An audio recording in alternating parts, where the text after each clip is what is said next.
Que a graça e a paz da parte de nosso Deus e Pai, de nosso Senhor Jesus Cristo, estejam sobre toda a igreja, amém? Um bom dia a todos. Já deu bom dia à pessoa do seu lado, esse irmão, essa irmã querida? Aí atrás, bom dia. Você pode até ser mais ousado, fazer uma jogada assim para trás, não tem problema nenhum.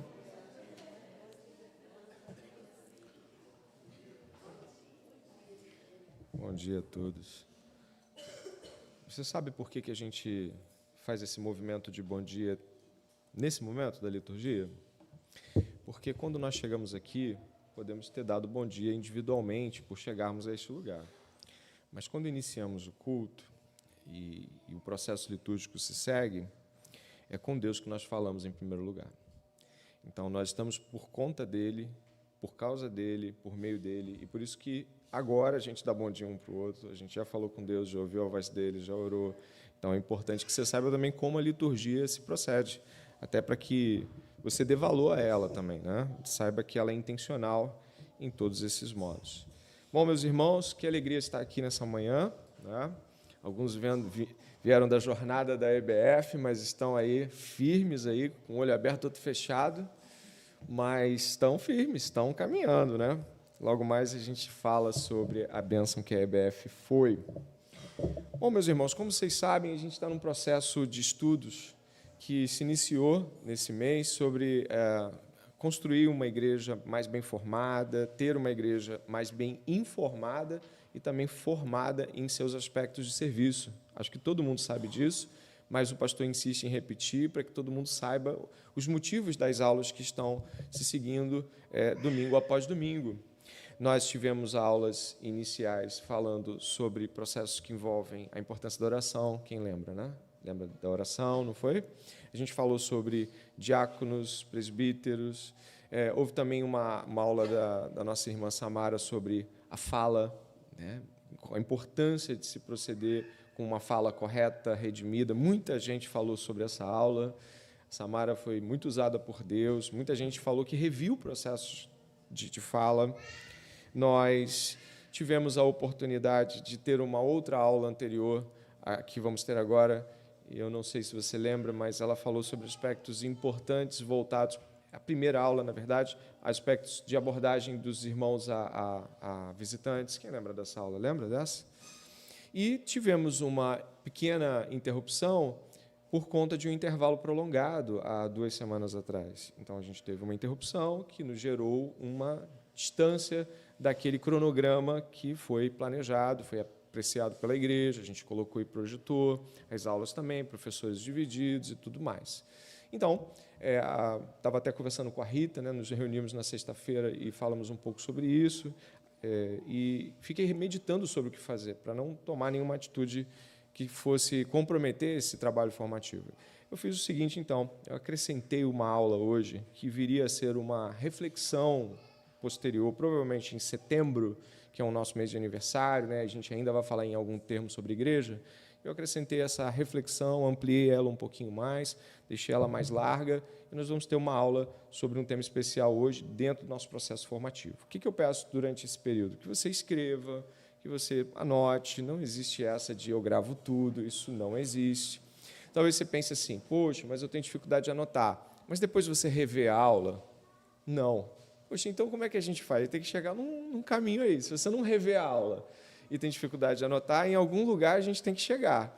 E eu espero que seja num lugar onde você possa se esmerar em fazer esse movimento. Irmãos que costumam usar o celular e ler a Bíblia no celular e tudo mais, tome muito cuidado sempre para questões que envolvem mídias, o celular apresentar mensagens de WhatsApp durante o culto e você está anotando. Tem esses cuidados, né? Desativa só o aplicativo naquele momento. Estou pedindo para que a gente possa ser didático, para a gente aproveitar esse tempo e aproveitá-lo bem. Antes de apresentar o tema aqui, eu vou pedir que o Ministério, a comissão aguarde só um minutinho.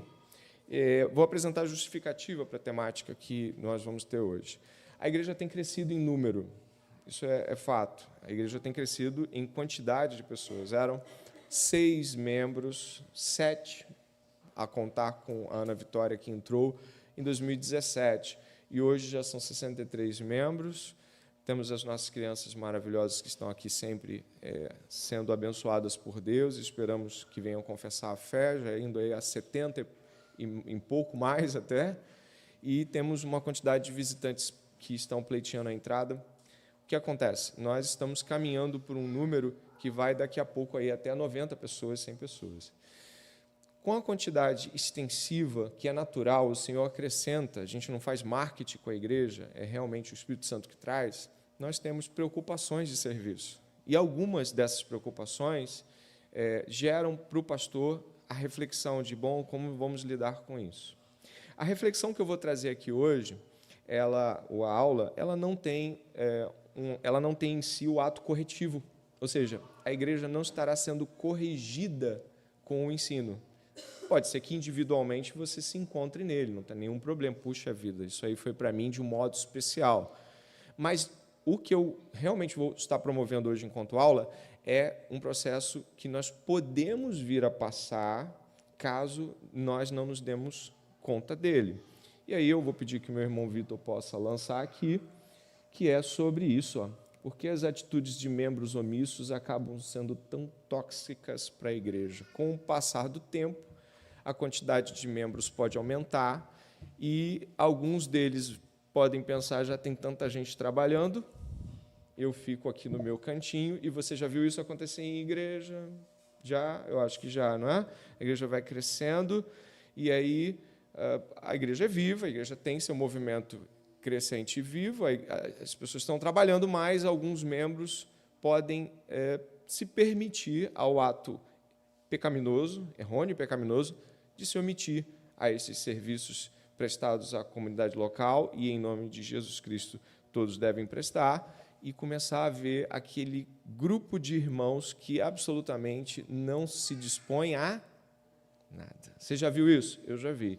Não quero isso para a gente. A aula de hoje, então, é formativa, não tem objetivo corretivo da igreja, o pastor não está corrigindo a igreja, mas caso venha a ser algo que você esteja vivenciando em algum nível, com certeza o Espírito Santo vai fazer esse trabalho de correção no seu coração. Então, eu gostaria que você pudesse orar comigo nesse momento. Excepcionalmente, estou usando nas aulas da Escola Bíblica o WhatsApp por conta da velocidade que tem você colocar a mensagem lá e eu ver aqui. Mas é excepcionalmente por conta de aspectos didáticos. Pode fazer isso. Ore comigo e peça a Deus que o seu Espírito nos mostre a importância da aula de hoje para cada um de nós e para a nossa igreja, tanto agora quanto depois também.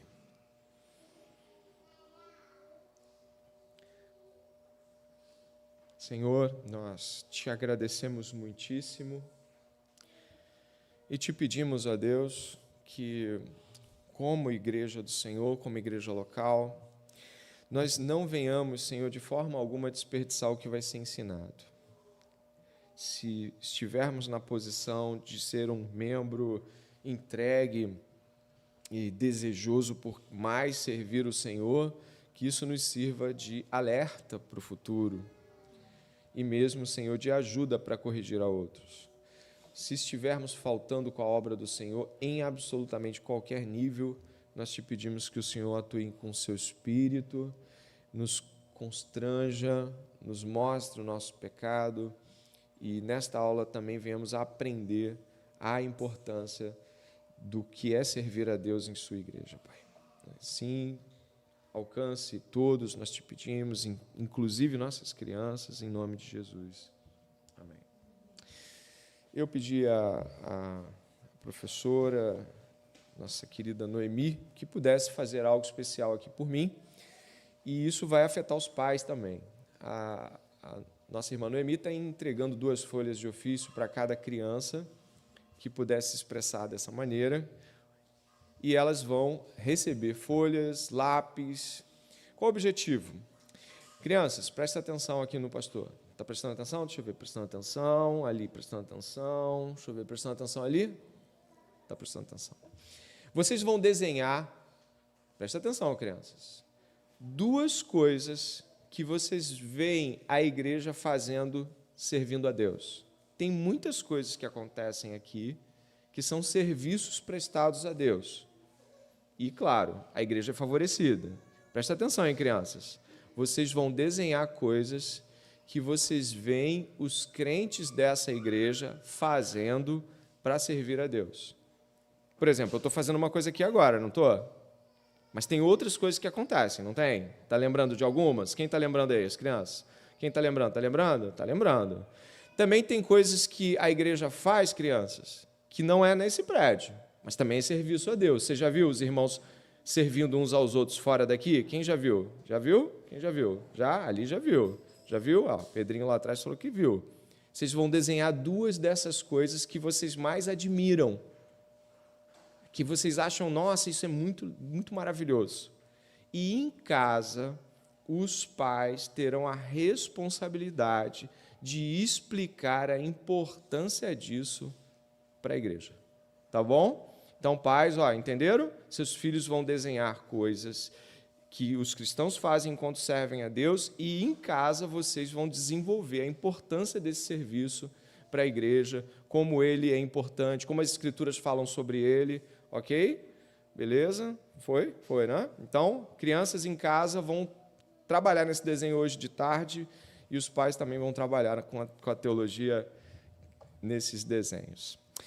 Bom, o tema é esse, os irmãos já foram devidamente apresentados, a justificativa do tema também foi dada, né, irmãos? A justificativa é exatamente essa aí que os irmãos estão vendo.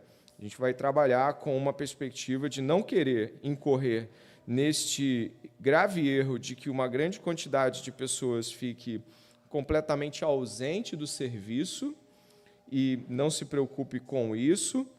E também vamos estar examinando nosso coração, sem dúvida nenhuma, isso é importante também.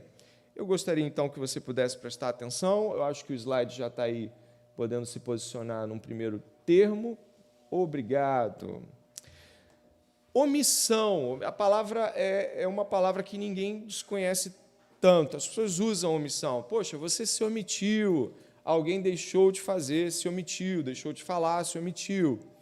Mas a palavra omissão, às vezes, ela até eu vejo títulos de livro, acho que tem até um título de livro que fala sobre isso, né? Ao invés da grande comissão, a igreja apontou para uma grande omissão. Já tem livro até com título assim.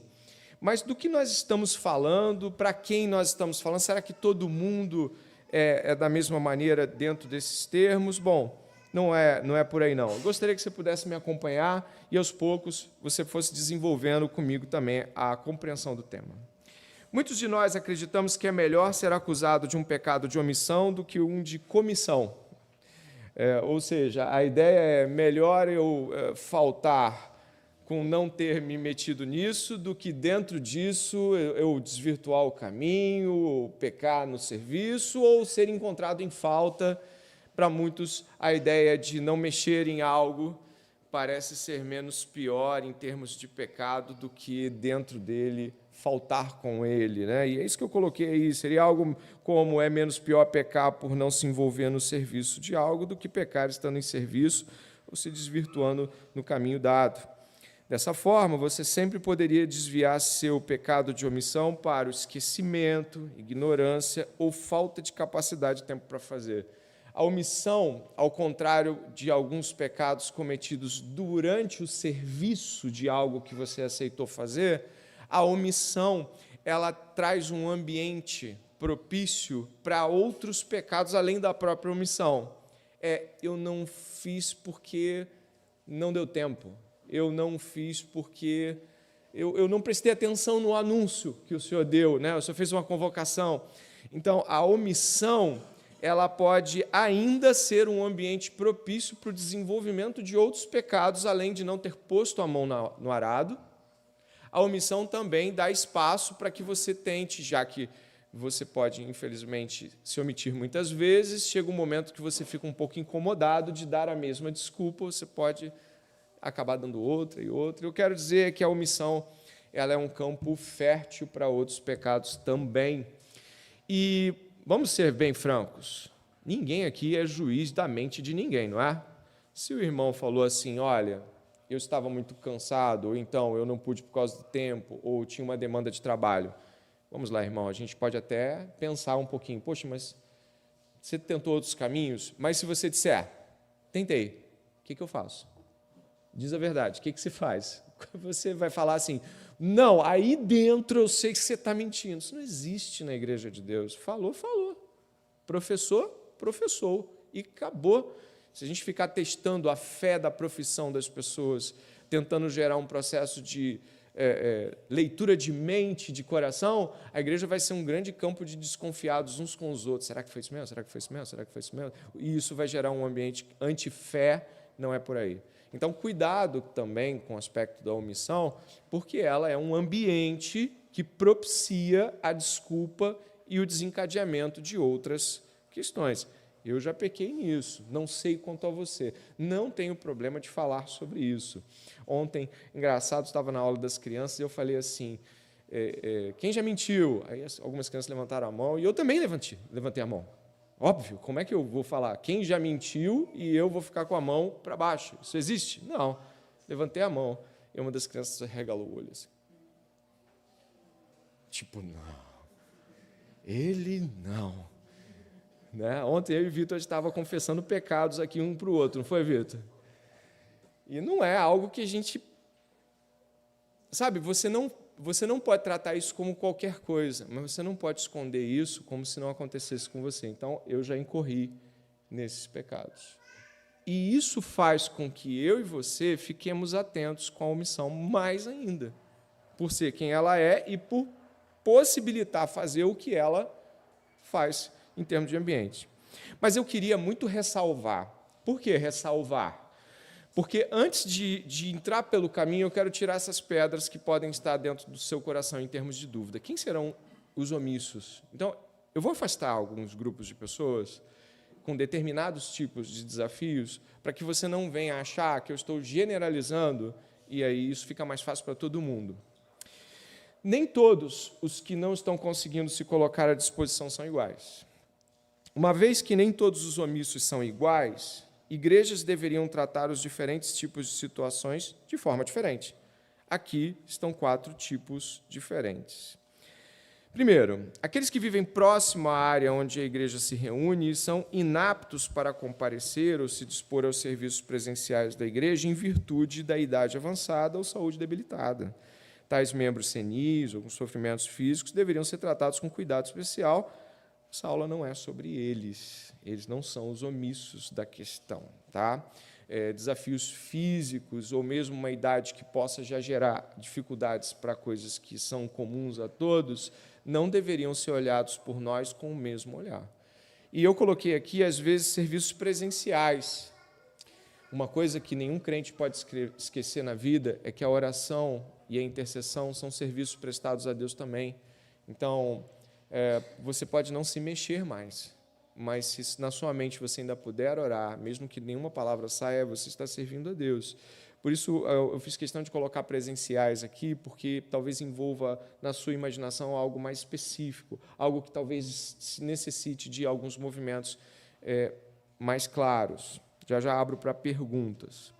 Aqueles que vivem temporariamente fora da área onde a igreja se reúne e são inaptos para comparecer. Alguns casos, transferências militares ou situações de trabalho, por vezes, os impedem. Tais ausentes, e lembrando que isso precisa ser apenas semanas no ano, ou, caso de mudanças específicas, meses em suas vidas de igreja, deveriam também ser cuidados com cuidado especial, uma vez que as suas viagens a trabalho ou situações sazonais apresentam desafios únicos a eles e às suas famílias. Então, a igreja deveria ficar atento a pessoas que, por virtude de algumas sazonalidades de trabalho, às vezes a família não está com o papai ou com a mamãe por algum motivo, e aí a gente está lá ajudando essa pessoa.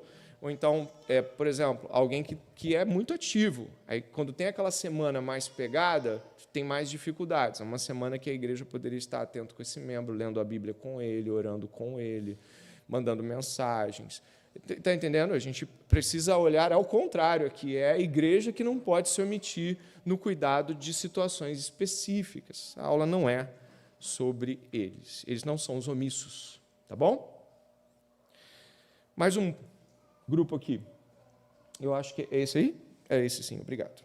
Aqueles que vivem fora da área onde a igreja se reúne, né, e escolhem a membresia na sua igreja local, ou seja, eles moram muito distantes, mas escolhem congregar-se aqui. A distância os impede de servir em diversas ocasiões, e não parece haver mudança neste quadro para o futuro de médio e longo prazo. Tais ausentes deveriam ser encorajados a aderir a uma igreja mais próxima, caso ela exista, a qual eles possam comparecer. Pode ser que não haja tal igreja em sua localidade. Isso precisaria ser avaliado. A gente sabe que ter igreja e ter igreja são assuntos diferentes, né? No nosso país, vamos falar do nosso país, você pode ter 20 igrejas na sua rua e talvez nenhuma delas seja uma igreja do Senhor e talvez nem sejam igrejas, muitas delas. Então, o caso tem que ser avaliado. Essa aula é parcialmente sobre eles, mais do que tanto uma reflexão para a tomada de decisão. Agora, especificamente, sobre quem é essa aula, né? Quem são os omissos? Aqueles que vivem na área da igreja local ou têm acesso minimamente parecido com o tempo e distância de seus trabalhos regulares e se relacionam esporádica e inconstantemente com o serviço da igreja. Ou mesmo aqueles que, ainda que com desafios de distância, conseguem se reunir com a igreja, ainda que com algum esforço a mais. Com frequência, dão desculpas ou não se colocam à disposição dos ministérios e do discipulado da igreja. Infelizmente, começam, param ou mesmo tentam não se entregar demais para não se comprometerem tanto. Nada realmente os impede, exceto a sua própria escolha. Essa aula é especialmente sobre eles. Então, a aula de hoje, os omissos são aqueles que têm a possibilidade, sem impedimentos radicais, de estarem aqui. Quando alguém diz para mim, a igreja é longe, e eu pergunto, seu trabalho onde é? E a pessoa diz, é longe. Eu falo, você vai 5 dias para lá, um longe, no domingo, para você é muito difícil. É incoerente. Mas tem dificuldade, a condução é pormenorizada, podemos encontrar um desafio. O que eu quero dizer com isso é que esta pessoa aqui, ela tem condições, quer seja por carona, quer seja por algum tipo de meio, de chegar com regularidade. Você consegue perceber que esses desafios não fazem com que isso torne irregular ou sacrificial a um meio até de prejudicar a adoração dessa pessoa. Não é isso. Você vê assim, está conosco, vem sempre, consegue vir, conseguiria vir se quisesse. E eu acredito que nós, então, chegamos a um ponto de contato objetivo. É sobre esse tipo de membro de igreja que nós estamos falando, tá bom? Estes 2 últimos tipos de membro, especialmente o último, têm um efeito tóxico numa igreja local, porque apresentam a outros a membresia no corpo de Cristo como algo insignificante, ou que pode ser vivido com o que sobra de horas vagas. 1 Coríntios 12, o apóstolo Paulo fala sobre o corpo e suas partes como uma metáfora para a igreja, porque assim como o corpo é um e tem muitos membros, e todos os membros, sendo muitos, constituem um só corpo, assim também com respeito a Cristo. Ora, vós sois corpo de Cristo e individualmente membros desse corpo. Ou seja, quando Paulo usa o corpo para fazer uma metáfora sobre a relação da igreja com o Cristo, ele está dizendo algo que jamais pode ser separado, porque ele não está usando isso a ermo. E é corpo humano mesmo. Você lembra no capítulo 12? Tem dedo, tem ouvido. Não são coisas assim... você quer que é corpo mesmo? É corpo humano mesmo. Não existe dedo fora do corpo, orelha fora do corpo, cabeça fora do corpo. Nada disso é fora do corpo. Só é no corpo. Só é quando o sangue e tudo mais corre entre eles. Só é quando a cabeça está dando ordens às partes unidas do corpo para isso. Logo, não é coerente pensar em um corpo de Cristo com membros desse corpo que não se relacionam servindo um ao outro. Imagine só, eu estou bebendo água, eu quero beber água, esse membro do meu corpo é um membro especialmente indicado para fazer esse movimento, e aí os 2 membros que eu tenho, são os 2 braços para fazer isso, se negam. Como eu vou beber água? Não tem como, ó. Eu fico atado. Então, quando Deus coloca a igreja e coloca membros na igreja, ele coloca essas pessoas exatamente com funções específicas, das quais, quando ela é retirada, ela não consegue cumprir a missão que Deus deu e ela também atrapalha todo o resto. Ela é tóxica aqui, numa expressão talvez bem contemporânea, né? A gente usa essa expressão. Amizades tóxicas, trabalhos tóxicos. Então, eu usei uma expressão contemporânea. Então, imagine só, eu quero beber água, que era o que eu ia fazer mesmo, sem ser a analogia aqui, ó. Eu preciso do braço. Então, a gente precisa entender essa realidade enquanto igreja local. Tá? Sendo assim, eu gostaria de te apresentar 4 motivos pelo qual você deveria pensar profundamente em não ser um cristão, um membro de igreja local omisso, e também jamais cair nesses erros. No final, a gente vai ver como não cair neles. Mas por que é tão ruim? O que traz de tão problemático um membro de igreja ser omisso? Antes de entrar nos efeitos tóxicos disso, alguma pergunta? Se tiver, como a igreja está até mais vazia um pouquinho hoje, você pode até levantar a mão, eu acho que dá para você fazer isso. Quer fazer alguma pergunta? Por favor. Pergunta excelente, e vou responder daqui a pouquinho com a explicação. Obrigado, Priscila. Alguma pergunta sobre o que foi dito até agora? Pode fazer. Daqui a pouquinho, nesse mesmo horário. Daqui a pouquinho. Está aqui, tá dentro. Obrigado aí, tá? Bom, se não tiver mais pergunta, eu sigo. Se tiver, eu não vou dar desculpa de novo. Tá bom? A primeira coisa que um membro omisso traz de sério problema para a igreja, vai estar aqui, ó. Eles fazem, você pode ler comigo, pode ser até mais didático, só a marcação em negrito. Vamos lá? Eles fazem o evangelismo aos descrentes e o testemunho cristão aos de fora ser mais difícil. É verdade. Faz sim. Primeiro, membros omissos ou não dedicados fazem o evangelismo ser mais difícil.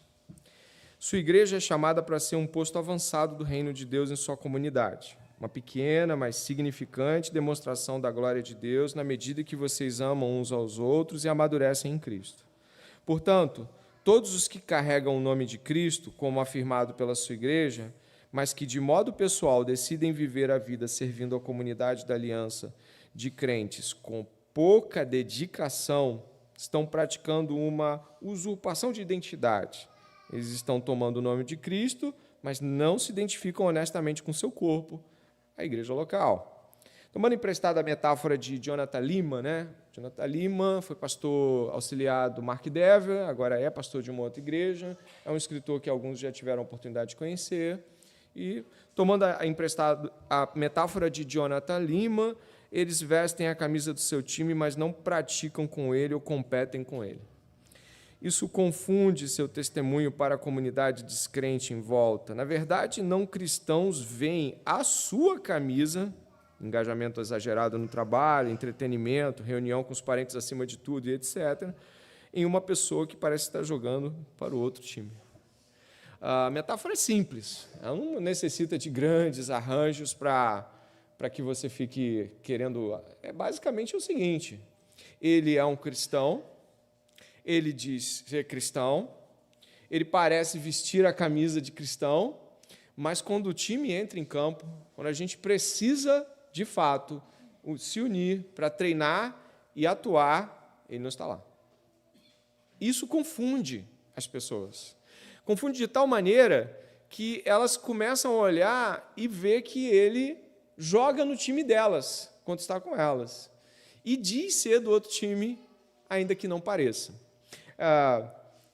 É claro, né? Todos nós aqui que já tivemos, talvez, a oportunidade de botar uma camisa do time que torce, a gente não se sente parte daqueles 11 do campo como eles são. A gente pode até falar assim, o Flamengo, o Vasco, o Fluminense, o Botafogo, assim, o meu Vasco, o meu Flamengo, o meu Fluminense, o meu Botafogo, mas isso não serve para a igreja.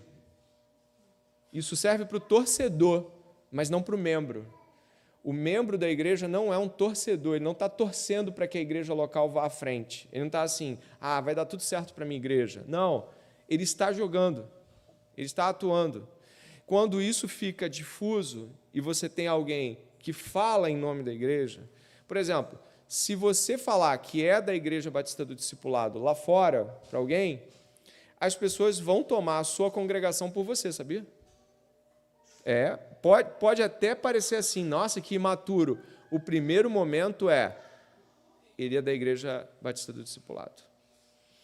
Então, suas respostas para o lado de fora, o modo como você valoriza a igreja e expõe isso para as pessoas, traz o impacto que se faz necessário para um crente. E, com certeza, é mais difícil, muito mais difícil evangelizar uma pessoa quando o testemunho que aquela igreja tem por meio de outros membros omissos é um testemunho difuso, estranho, né? Então, esse é o primeiro ponto. Nós atrapalhamos o evangelismo, trazemos uma ideia estranha para os de fora quando não somos cristãos entregues e integrados aos nossos serviços da igreja local. Você pode até ser julgado como fanático, você pode até ser julgado como um desprezador das tradições familiares, do trabalho, um monte de coisa. Mas, certamente, quando essa pessoa tiver que recorrer à resposta e à pergunta de um crente verdadeiro, não é para aquele outro do trabalho que é crente, mas absolutamente não parece que ele vai recorrer, não. Ele vai falar assim, não, vou perguntar para ele porque ele é mesmo. É assim que faz, é assim que faz. Eu vou perguntar para ela porque ela... Não, você está com a gente, mas eu já tive essa experiência também. Até no trabalho, a pessoa fala assim, não, tinha 3 crentes, aí tinha eu. Uma pergunta para ele, porque ele não faz as coisas que eu vi você. Assim mesmo, incrível como o ímpio também faz essas coisas na frente do outro, né? Eu vi você... tá com essas piadas que tu conta, tu acha que eu vou... É assim. Parece que ele está até gostando no primeiro momento da misturada, mas quando tem que ser taxado, o fanático é que vira crente mesmo. Por isso, cuidado. Segundo ponto, eles confundem os recém-convertidos. Isso é bem complicado. Os crentes omissos confundem os recém-convertidos. Recém-convertidos estão geralmente numa bagunça, ou no mínimo confusos. Tudo que pensavam está de cabeça para baixo. Há uma grande confusão nas primeiras semanas, meses e até mesmo anos na vida de um recém-convertido. Eles estão revendo tudo em suas vidas e precisam ser bem ensinados. Porém, não somente isso, mas eles precisam de bons modelos. Não é verdade? Então, imagine, a pessoa chegou na igreja, está começando a se relacionar, pode ser um visitante, pode ser um membro recém-convertido, e está olhando como as pessoas vivem. Está vendo ali gente se entregando e está vendo um outro ali. Oh, legal, né? Você vai? Estou vendo. Conhece essa pessoa? Estou vendo. Estou vendo se eu vou, estou vendo se eu estou vendo se eu vou. E aí ela olha para o estou vendo e olha para o crente engajado. Isso é o quê? Isso é confuso. Não é fácil de discernir. Por que ela não se envolve e por que ele se envolve tanto? Qual é o padrão? Ele é exagerado ou esse é equilibrado? Quem é o certo nisso? Quando...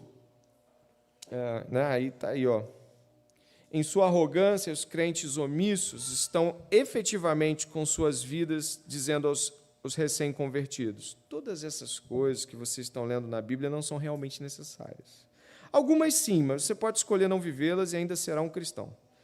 Você pode viver sem o encorajamento de outros, você pode viver sem se sacrificar a si mesmo para servir e amar os outros irmãos, você pode viver sem ensinar e pregar, você pode viver sem discipulado, sem discipular, sem servir ao pastor e à igreja. Ele não está dizendo, entendeu? Ele não está falando isso, mas ele está encenando isso. Ele não está dizendo isso com a boca, mas está dizendo com a vida. Não é preciso essa empate, essa entrega toda também não. Entendeu? 3, eles desencorajam os que são presentes regularmente, ou seja, aqueles que estão lá, né, comprando a briga. Eles desencorajam. Crentes omissos desencorajam os que são presentes regularmente. Os que são presentes regularmente se sacrificam para manter sua aliança com a igreja local. Eles dão seu dinheiro, tempo para suprir as necessidades dos outros membros do corpo, o que não é, no mínimo, fácil. Os omissos não fazem essas coisas, pelo menos não com regularidade. Então, quando uma igreja permite que os omissos permaneçam como membros, o significado de membresia é cortado, o que fere e desencoraja os fiéis. Os crentes omissos involuntariamente deslocam todo o fardo para uns poucos, um fardo que aqueles poucos não deveriam estar carregando sozinhos.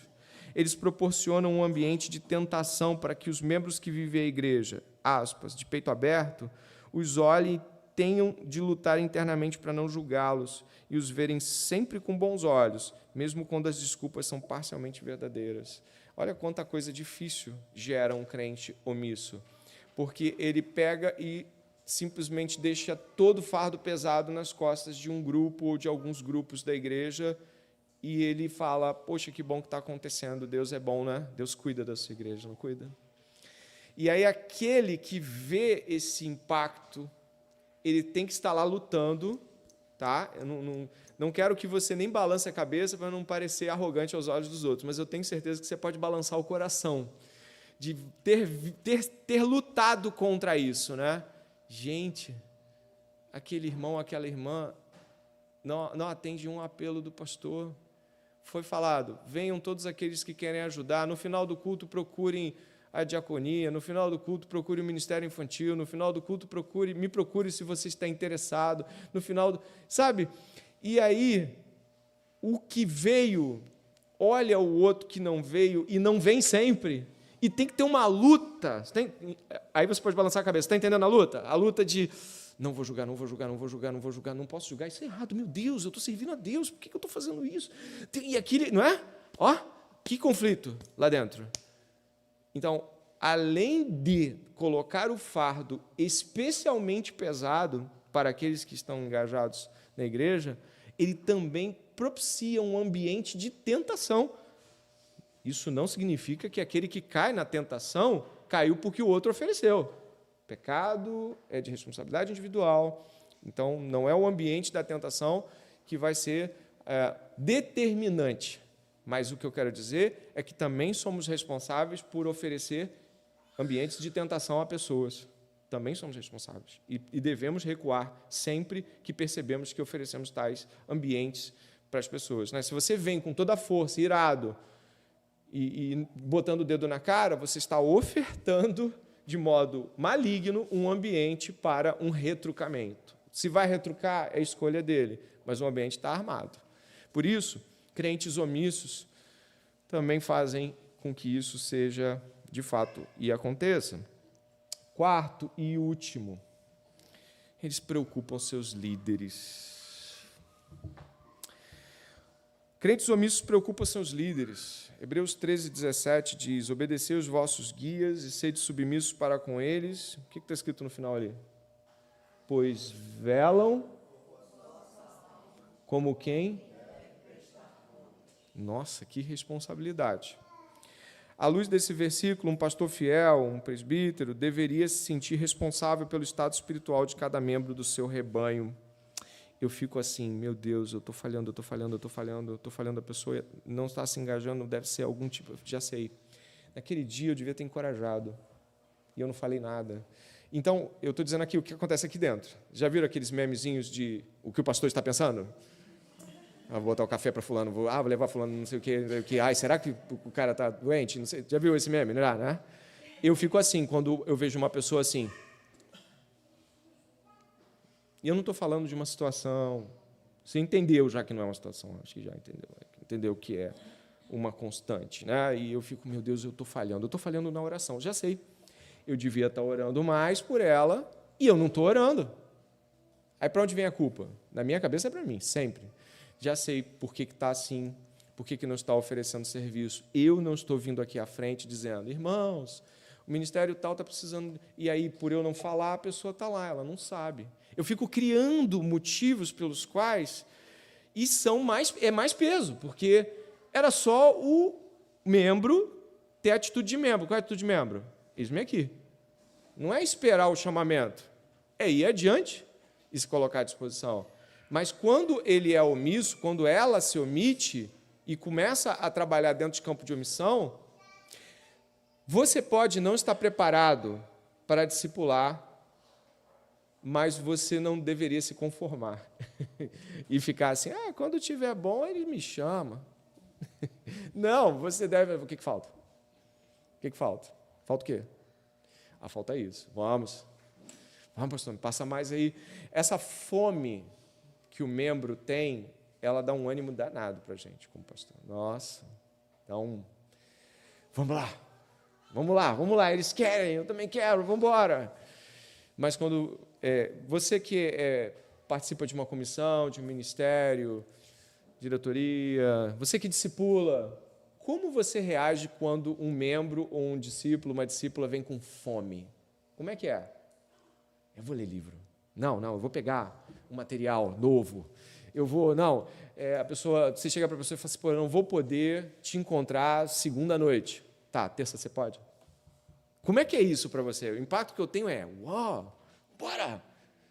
Não posso terça, não posso quarta. Entendeu? Mas, sabe, o omisso é aquele que desmarca e não se preocupa em marcar de novo, ou não se preocupa em marcar nunca, ou não se preocupa se alguém está cansado. Pessoas omissas geralmente não fazem aquela pergunta, né? Pastor, está precisando de quê? E aí eu digo, no momento de nada, e continue orando, porque o que você está fazendo é me sustentar também. Ou então, poxa, estou precisando que você visite uma pessoa para mim. O que eu quero dizer é que quando pessoas se colocam à disposição e se mostram interessadas, o reino avança. E quando as pessoas se mostram distantes e descompromissadas, líderes fiéis, discipuladores fiéis, em algum nível, vão buscar, em algum momento, talvez culpa em si mesmos diante dessa omissão. Não é possível que um bom líder não se questione onde eu estou falhando. Não é possível. Um bom líder vai pensar, eu devo estar faltando com alguma coisa. Por isso, inclusive, esse versículo aqui, que até continua, né, Hebreus 13:17, tem uma parte B, né, que por isso mesmo aqueles que são guiados devem estar mais atentos a como se oferecem enquanto submissão para que isso aconteça. Como um pai preocupado com um filho não ter chegado em casa tarde da noite, um bom pastor não descansa até que todas as suas ovelhas estejam contadas. Os crentes omissos fazem essa tarefa ser quase impossível. Perguntas sobre esses 4 pontos, lembrando que eu vou falar sobre como não ser um crente omisso, vou falar sobre como a igreja deve refletir sobre isso enquanto igreja, você enquanto indivíduo. Essas questões que Igor e Priscila levantaram são positivas e vão ser tratadas. Mas, diante dos 4 pontos dispostos, talvez você tenha alguma dúvida na minha explicação, alguma pergunta que seja pertinente, não deixa de fazer, não, uma escola bíblica. Em voz alta, até de pé, se possível, para a gente poder ouvir melhor. Bom, essa pergunta foi meio feita por Igor, em algum nível, e a Priscila, acho que parecido também. Como lidar com um crente omisso? Na minha posição, falo no final, porque é arremate, entendeu? Tá bom? Fiz o maior drama, né? Vou responder. É o que eu não quero, como dizem os antigos, né? Como diz, eu não quero botar a carroça na frente dos bois. Se eu atropelar a explicação, eu me atropelo. Eu falei sobre 4 pontos aqui que trazem desafios para a igreja seríssimos sobre o crente omisso. Você tem... O que eu peço que você faça é se analisar, não analisar os outros. Já sei quem é esse omisso da igreja. Aí mandou mensagem, pastor fulano é omisso? Não quero isso, não. Isso não é o caminho, não. Eu vou apresentar aqui algumas questões e, no final, vou responder as 3 perguntas, tá bom? Como não ser um membro de igreja omisso? Isso é muito importante. A primeira coisa, veja os santos das Escrituras como modelares em sua entrega e serviço à igreja. Venha comigo em 1 Coríntios 16, 19. 1 Coríntios 16, 19.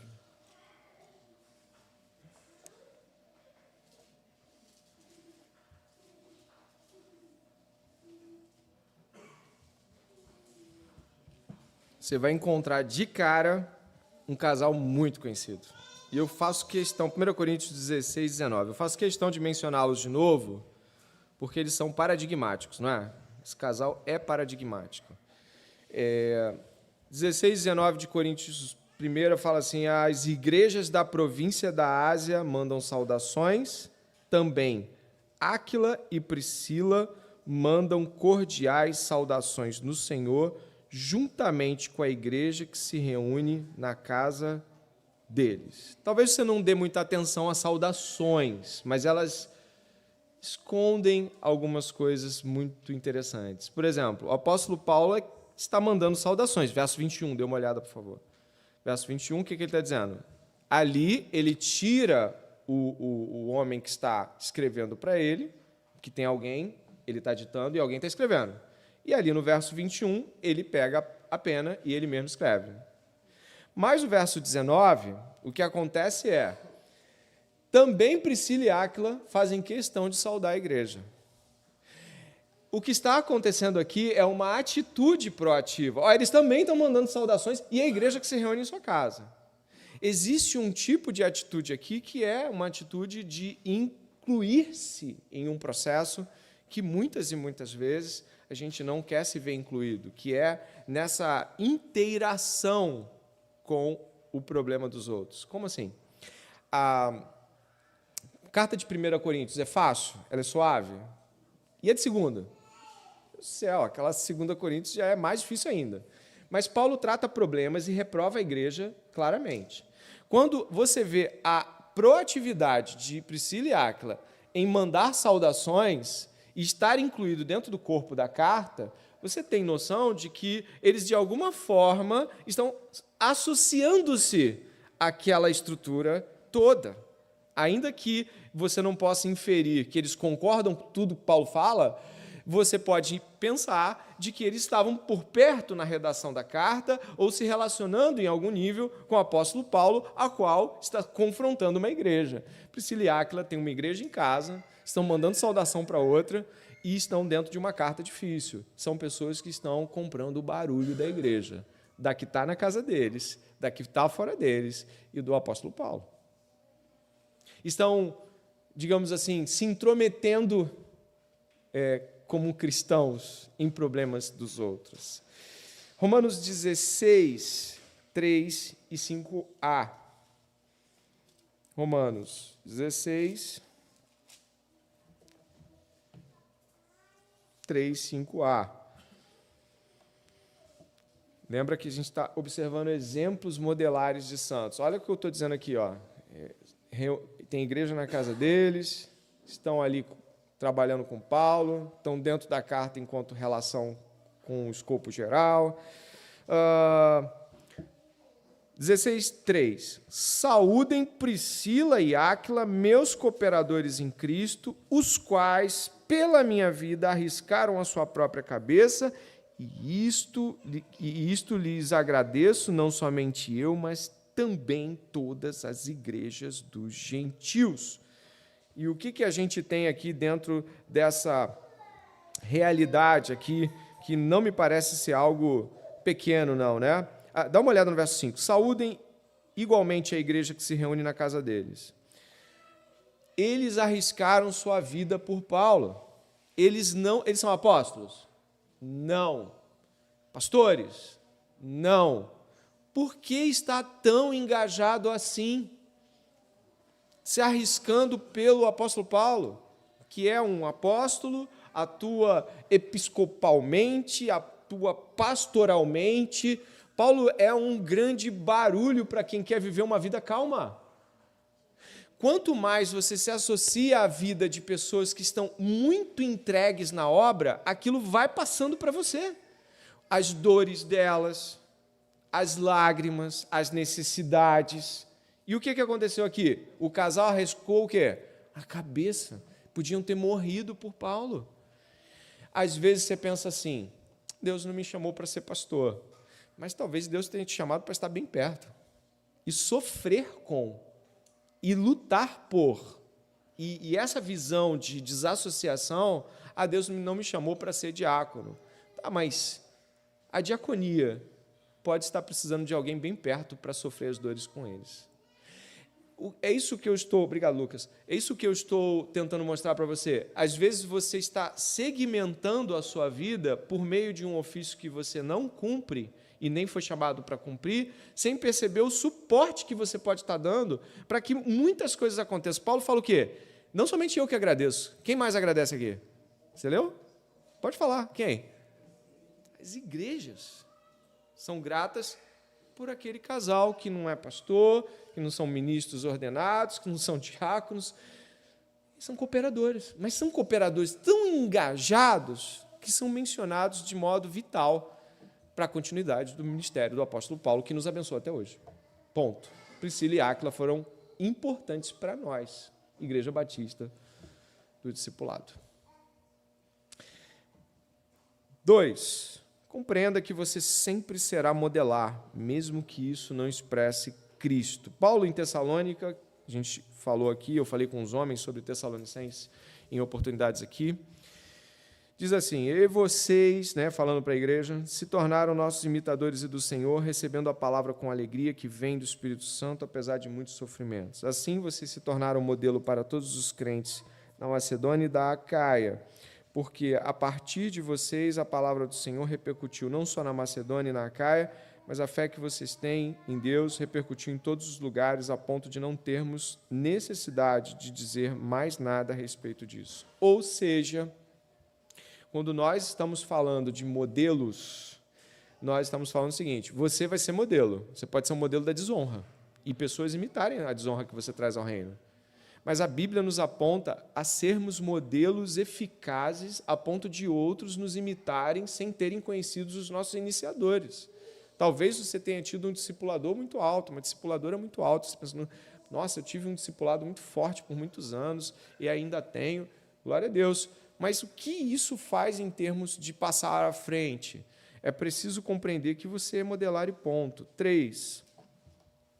Reflita sobre o quanto é egoísta e destruidor não se colocar para o serviço cristão, enquanto outros se entregam de modo tão sacrificial e com tantas perdas. Olha o apóstolo aqui dizendo mais uma vez, quisera eu me suportasseis um pouco na minha loucura, suportai-me, aqui versão mais antiga, porém ainda, porque eu estou zeloso de vós, com zelo de Deus, porque vos tenho preparado para vos apresentar como uma virgem pura ao marido, a saber, a Cristo. Paulo está aqui entregando o coração dele à igreja de Corinto. A igreja está dura, fria, arrogante. Paulo está carregando um peso enorme, indo na direção de gente que não quer receber esse amor dele, mas ele insiste com cuidado, insiste com a correção, insiste com amor. Cuidado, nós podemos não perceber o tamanho do egoísmo com que nos envolvemos. Estamos lá fazendo a nossa vida de modo tão comum e distante dos que sofrem e padecem pela igreja, que o nosso nível de egoísmo já pode estar em um patamar que você nem imagina. Só que a arrogância nos cega. E, por último, não tema se comparar com as pessoas ao seu redor que servem a Deus com mais entrega que você, quando isso for importante para que você se reveja e avance. Olha o que Paulo faz com Timóteo aqui, gente. Por essa razão, venho lembrar-lhe que reavive o dom de Deus que está em você pela imposição das minhas mãos. Porque Deus não nos deu espírito de covardia, mas de moderação, de poder, de amor e de moderação. Portanto, não se envergonhe do testemunho de nosso Senhor, nem do seu prisioneiro, que sou eu. Pelo contrário, participe comigo dos sofrimentos a favor do Evangelho, segundo o poder de Deus. Paulo está dizendo, você está se acovardando, você está se escondendo, você, de alguma forma, deve vir à frente de um modo muito mais intenso do que tem vindo. Na mesma carta, no mesmo espaço, na mesma perícope, ou seja, no mesmo contexto, ele diz, você já deve estar ciente de que todos os da província da Ásia me abandonaram, entre eles estão Fígelo e Hermógenes. Está comparando o quê? Positivo ou negativamente? Negativamente. Ele está dando um alerta, ele está dizendo, fica esperto, porque porque você está aquém do que se espera na sua posição. Olha o que fizeram esses dois. E olha o que ele vai fazer agora. Que o Senhor conceda misericórdia à casa de Onesíforo, porque muitas vezes me deu o quê? Você está lendo? Me deu... eu não estou te dizendo onde está, né? Eu pensei que tinha lançado aqui. Besteira. 2 Timóteo, capítulo 1, verso 15 e 17. Que o Senhor conceda misericórdia à casa de Onesíforo, porque muitas vezes me deu ânimo e nunca se envergonhou das minhas algemas. Olha só. Não se envergonhe, venha. Não se acovarde, venha. Olha o que esses dois fizeram, me deixaram. Olha o que Onesíforo fez.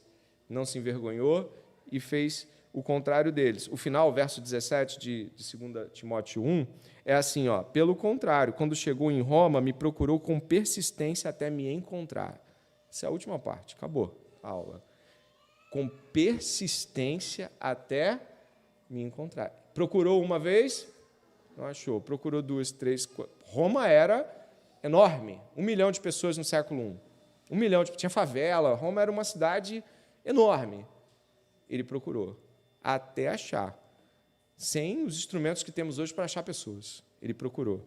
E por Paulo ser um perseguido, ele deve ter procurado muito, porque ninguém ia sair dizendo onde Paulo estava, assim, de qualquer maneira, né? E ele, obviamente, quando ele procurou, ele encontrou. Você procura, de fato, os barulhos que Deus te dá para comprar? Ou não, marquei, não deu, tá bom.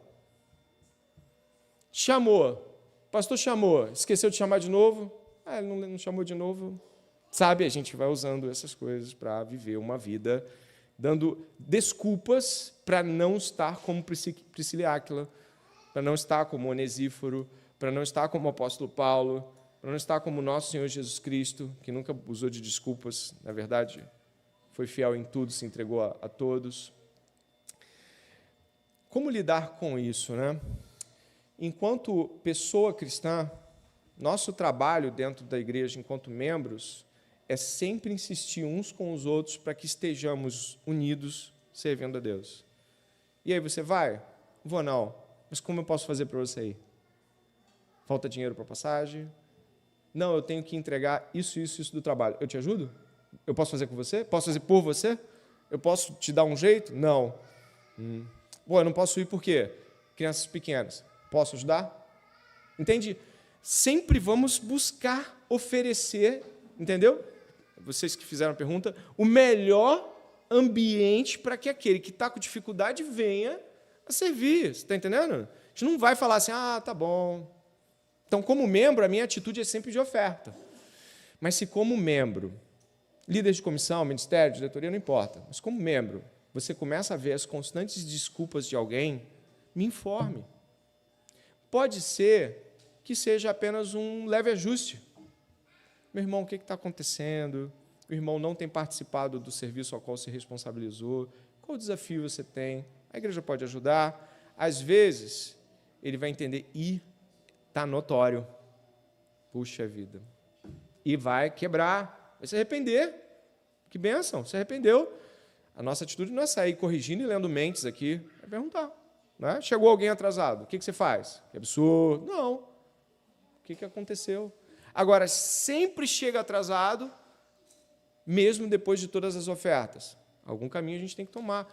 É isso que eu quero dizer para os irmãos. Nós precisamos ser compassivos, generosos na oferta da ajuda, criar o ambiente necessário para que todos os irmãos possam se servir ao Senhor, mas, se algo está muito discrepante, procure o pastor. Como pastor, o pecado da omissão é pecado como qualquer outro? Sim. Os pecados eles não diferem quanto ofensa a Deus, mas diferem quanto seus desdobramentos, seu lastro de problemas. Então, alguns pecados você vai tratando com mais lentidão, porque talvez eles ofertem menos perigo coletivo, e você tem que ter mais paciência, porque talvez saiba que eles estão enraizados há muito tempo, e você precisa ir devagar, e vai, e dando chances, e vamos. Alguns pecados não, se você não corrige logo de cara, todo mundo faz igual, e aí tudo se perde. Mas a verdade é que a omissão, ela é um inimigo silencioso. E ela não é notada com facilidade, a não ser que você e eu estejamos entregues à igreja. Um omisso não percebe um outro omisso porque ele não está lá. Eu peço que você, como igreja, tenha a cautela de taxar pessoas com dificuldades como omissos. Pode ser uma dificuldade momentânea, um período de tristeza, depressão espiritual, isso também acontece. E nós precisamos ajudar uns aos outros a vencer essas tempestades. E, diante do disposto, como pastor, eu trato cada caso como um caso. Mas o Espírito Santo faz trabalhos nos corações das pessoas que elas são capazes de fazer isso. Confesso, pastor, tenho me omitido. Confesso, tenho negligenciado a comunhão e o chamado ao serviço. Sim, você nunca viu o Espírito Santo agindo assim? Eu já. Portanto, uma igreja que crê no Espírito Santo também é uma igreja que compreende essa realidade. Irmãos, para fechar, talvez a gente passe bastante tempo e até anos ensinando uma pessoa a servir de modo digno à casa do Senhor. E vale a pena esperar essa mudança. Vale a pena. Às vezes, o teu sacrifício gentil e a sua oferta de suor e lágrimas e um sorriso para o omisso quebra. O Espírito Santo vem como um raio ali. Meu Deus. Olha o que esse irmão está fazendo. Já fez isso? Eu já tive esse impacto com o serviço prestado nessa igreja. Assim, ó. Meu Deus, o que eu estou fazendo da minha vida? Você nunca fez isso não, gente? Já? Meu Deus, olha isso. Onde eu estou? Ah, mas você é o pastor, você serve para caramba. Mas eu sou um pecador. E nem todo dia eu estou alegre para fazer tudo que eu faço. E quando eu me vejo querendo deixar a coisa um pouco menos pesada, eu lembro dos onesíforos daqui, de Priscilas e Áquilas incansáveis. Isso traz um impacto no meu coração muito grande. Eu não sei se eu respondi. Respondi. Mas tem alguma pergunta a mais? Não? Lucas, você contou 50 minutos ou para 50, né?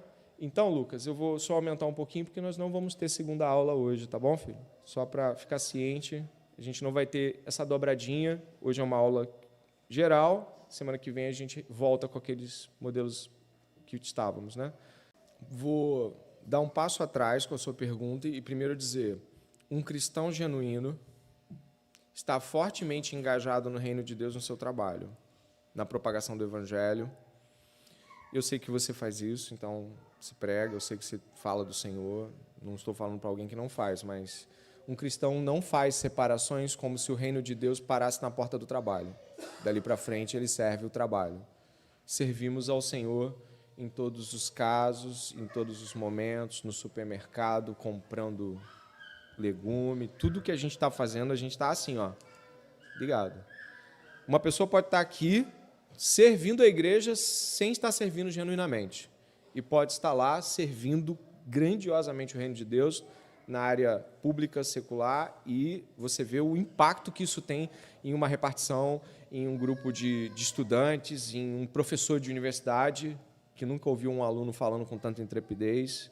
Então, é possível e é devido pensar em ausência dicotômica. Nesse ponto, ok. Agora, para diretamente aquilo que a igreja traz como serviço e o membro não devolve. Tirando o aspecto sazonal e momentos difíceis que, às vezes, os trabalhos colocam em semanas mais complicadas, é natural que você possa olhar e dizer assim, puxa, o que a igreja tem feito? Onde estou incluído no que a igreja tem feito? Na comissão onde eu participo, eu estou sempre ausente? Eu preciso sempre que alguém me informe o que está acontecendo? A nossa omissão pode ser, por exemplo, omissão informativa. Ah, não gosto de WhatsApp. Tá, mas como posso te informar? Não gostar de WhatsApp não é o suficiente, você tem que ser informado. Ah, eu posso ligar para você. Entendeu, Euler? Então, eu posso perceber a minha desconexão pela ausência de saber o que está acontecendo, eu posso perceber. E eu não quero também que saibam, e se alguém me contar, legal. Eu não quero saber muito. Isso mostra a omissão. E mostra que talvez eu esteja mais ligado nas demandas gerais do trabalho E eu estou falando de uma maneira, trabalho, mas pode ser estudo, faculdade, pode ser família, pode ser muita coisa. Eu percebo que os meus sonhos não estão no avanço do reino. Isso é bem taxativo. Quando eu começo a pensar assim, eu quero ser isso, eu vou fazer aquilo, então eu vou comprar aquilo outro, e talvez eu me mude. Peraí. Não. Como o Jonathan Lima fala assim, é estranho um cristão pensar assim, vou me mudar, vou passar, vou não sei o quê, vou informar o pastor. O Jonathan Lima, ele surta com isso. O Dever também, mas o Lima surta mais. Eu acho que o Jonathan Lima é meio kamikaze, assim, do jeito que ele fala. E ele fala assim, como? Você está ligado a um corpo local, você serve uma igreja, é um posto avançado do reino, e você diz assim, ganha uma promoção de trabalho, amo vocês. Tchau. Isso não faz sentido. Onde estão os seus sonhos? Você não precisa ser um pastor para sonhar com plantio de igreja. Pelo menos não aqui, onde membros leigos atuam com tanta força. Onde está o coração, os sonhos, nossas conversações, isso demonstra nossa distância de saber o que está acontecendo com a igreja. Ah, você não veio na EBF, teve um motivo legítimo? Sim, mas pergunte pela EBF. Ai, meu Deus do céu, chega aí, como foi? Chega para a PAN, para a Noemi, e aí, quantas crianças foram alcançadas? Isso demonstra algo, não? A igreja parou 2 dias para servir ao reino dessa forma, evangelisticamente, internamente, e aí você entra, teve EBF, né? Ou vai ser semana que vem? Entendeu a desconexão? Eu não me importo com o que está acontecendo.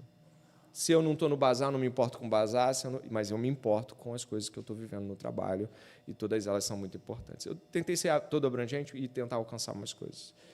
Pergunta? O Mateuzinho levantou a mão, mas eu acho que é mais para mostrar alguma coisa. Não? Boa pergunta, excelente. Eu acho que dá para a gente distinguir introspectividade e covardia. A covardia gera autopreservação, o medo de falhar, o medo de ser visto falhando, o medo de entrar e não conseguir o que os outros vão dizer. Então, a covardia traz consigo, nesses aspectos, né, que a gente está falando, vou ser bem direto, um orgulho e uma preservação de si mesmo. E o introspecto? E aquele que é mais para dentro? Poxa, ele pode ter certeza de que, pelo menos para uma pessoa nessa igreja, ele já disse que é introspecto. A gente já viu que ele é. A gente já viu que ela é, mas ele pode dizer isso. Olha, eu tenho dificuldades em fazer essas associações. E ele deve fazer aquela palavra-chave, né? Pode me ajudar? E aí o mundo vira outro. Por quê? Com calma, com cautela, a igreja, que é uma família, vai trazendo processos inclusivos de serviço no tempo apropriado para a compreensão daquele irmão e daquela irmã. O que não pode haver é covardia. A covardia da autopreservação, a covardia do que vão dizer, o que vão pensar. Isso aí esse tipo de timidez é bem nocivo mesmo. Mais pergunta? Não? Thaís? Se você puder ficar de pé, eu acho que todos vão ouvir assim de modo maior, mais amplo. Para aqueles que sempre dizem sim para tudo, né? São 32 ministérios, 42 comissões, né? Marcou visitas para 8 dias na semana, para esses, né? Pois é, tem esses também, são uma bênção também, mas podem falhar pela ausência de foco. São irmãos e irmãs caríssimos e preciosos que deveriam ouvir com bastante atenção os mais velhos e experimentados na fé em como servir a Deus. Se, de certa forma, não se perceber em nenhum ministério, é porta para estar entrando em todos e ver o que está, de fato, por detrás disso, de outra maneira, entrar em todas as coisas e não dar conta de nenhuma delas, também não é bom para a igreja, porque você vai deixando falhas aqui, falhas ali, buracos aqui. Cadê fulano? Não está. Mas eu queria estar, mas não está. Você queria estar, mas não está. E aí não adianta. Então, Thaís, irmãos entusiasmados deveriam ser capturados pelos mais maduros e dizer assim, segura um pouquinho esse ministério, porque você já está com 2 atuações. Guarda um pouquinho e trabalha melhor a resposta que você dá ao seu discipulado. Você está respondendo bem ao seu discipulador? Você está estudando com o seu discipulador, discipuladora dá? No dia que ele dá, eu estudo. Mas isso não é discipulado, né? Isso aí é um programa de TV que tu assistiu. Discipulado é você pega aquele material e o que você faz, entendeu? O mais maduro vai trabalhando o mais novo. E isso é positivo. Pergunta muito boa. Quem mais? Noemi? Noemi? Daí, vai... Deixa eu ver se eu peguei, tá? Uma igreja com muitos ministérios, muitas partições de serviço. Esse membro está envolvido com muitas delas, com uma só, mas está vestindo bem a camisa daquela uma, né? E se vê não atuando em outras. Ele está errado, ele é omisso, seria mais ou menos isso? Não. Mas eu queria ressaltar algo aqui que é importante. O dom de uma pessoa, o talento dado por Deus a ela, pode fazê-la, naquele ministério, ser uma pessoa crucial para o desenvolvimento dele. Logo, é natural de que ele ou ela esteja fazendo discípulos daquele serviço, daquele modo de prestar serviço à igreja, e talvez naquilo que a pessoa está fazendo, ela não está só fazendo, ela está ensinando um monte de gente a fazer para que a igreja tenha outros. E talvez o trabalho seja extensivo, ostensivo, intenso demais, e ela esteja só lá. Tudo bem. Quero ressaltar um outro aspecto importante em uma igreja como a nossa, com 6 anos a completar agora, em setembro. Isso não é muito tempo para uma igreja, você sabe disso. Então, tem muita coisa por fazer.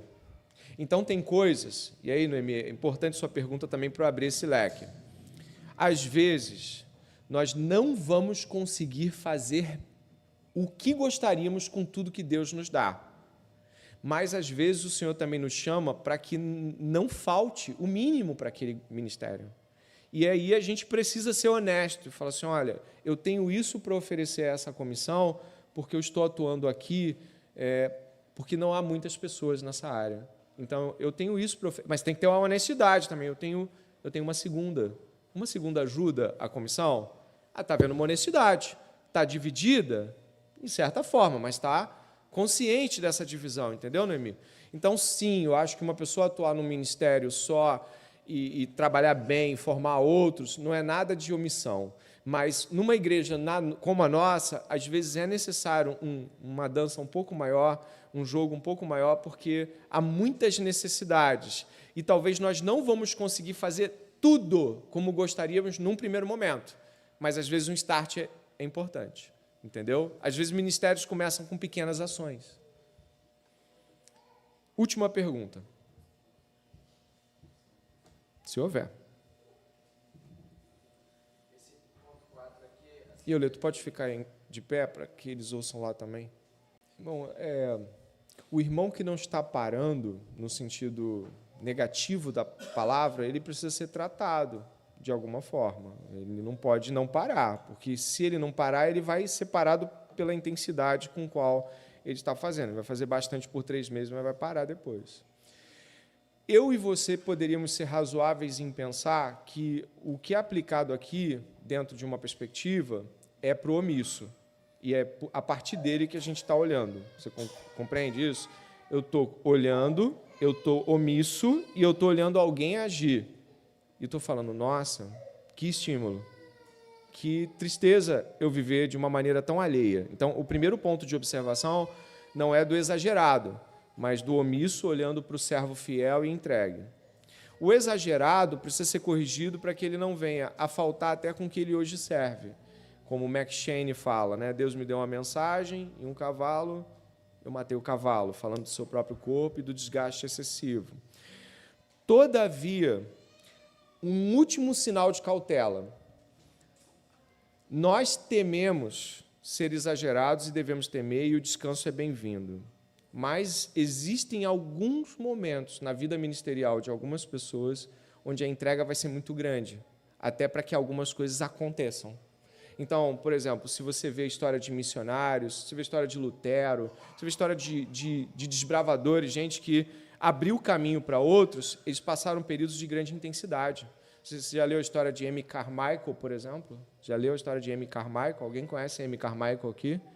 que intensidade com qual ela teve que viver para resgatar crianças da mão de homens maus na Índia, tirar de templos, prostituição infantil. Foi muito intenso para ela. Eu não vou julgar a intensidade dela, mas eu gostaria que Amy Carmichael talvez tivesse descansado mais. Mas eu entendo que, em algum nível, alguns irmãos vão estar um pouco fora da curva devido ao tipo de desbravamento que lhes são pedidos, talvez por uma etapa da vida, e não para toda ela. O geral é que descansemos e busquemos descanso. É de que temos trabalhos na igreja e precisamos descansar o corpo, a mente, para estarmos servindo. Isso é a regra geral, deve ser buscada sempre. Se em algum momento foge a curva e a gente vai precisar, talvez, em 2 semanas, de um ataque violento contra as portas do inferno, onde talvez não haja tanto descanso quanto gostaríamos, nós precisamos entender o ponto fora da curva e não torná-lo a regra. A ausência de descanso nunca vai poder ser a regra, mas entendemos isso. Inclusive, bom, só fala, já que é a última pergunta, nós entendemos muitas vezes isso melhor no trabalho secular do que na igreja. Porque, às vezes, tem semanas e dias onde o trabalho secular faz assim com a pessoa, não é? Eu vou dar um exemplo meu para você entender. Prova e lançamento de nota de prova. Gente, às vezes é uma loucura. Eu já tive que pedir ajuda para a gente... Vai lançando. 2,5. Porque não dava. E eu estou dizendo assim, mas aquilo não pode ser a regra, senão eu fico louco. Da mesma maneira, o trabalho no reino precisa ter descanso, sim. Espero que tenha sido um bom momento para você. Espero que tenha construído. Espero que tenha te instigado a servir o Senhor com verdade, com entrega. Se o Espírito Santo o incomodou ao ponto de você falar, puxa vida, eu percebi a minha omissão, me procure. Eu vou orar com você e a gente vai encontrar um caminho no Senhor. Se você tem percebido nas Escrituras como essas pessoas são entregues e quanto você gostaria de ser como elas, peça a Deus que o Senhor vai te dar um caminho apropriado. Não estamos aqui para julgar os irmãos uns aos outros, mas para amar e oferecer um ambiente adequado para que possam servir. Não é verdade? Que nossa igreja não seja uma igreja de omissos, mas de servos fiéis ao Senhor. Amém?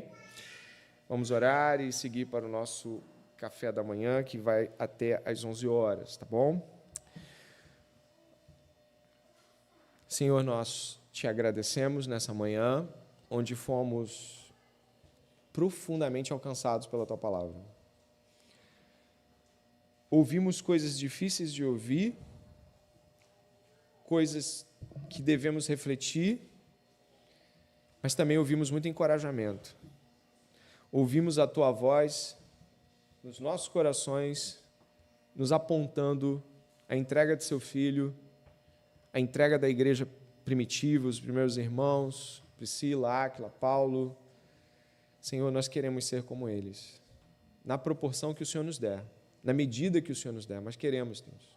Não para escrever página de Bíblia ou entrar para a história da igreja, mas porque nós compreendemos o sacrifício vivo de Jesus Cristo na cruz e não podemos pensar em viver uma vida sem sacrifício. Nos ajude, Senhor, nesta manhã, a uma entrega profunda e definitiva ao serviço, à obra do reino.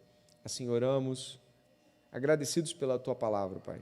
Em nome de Jesus, amém.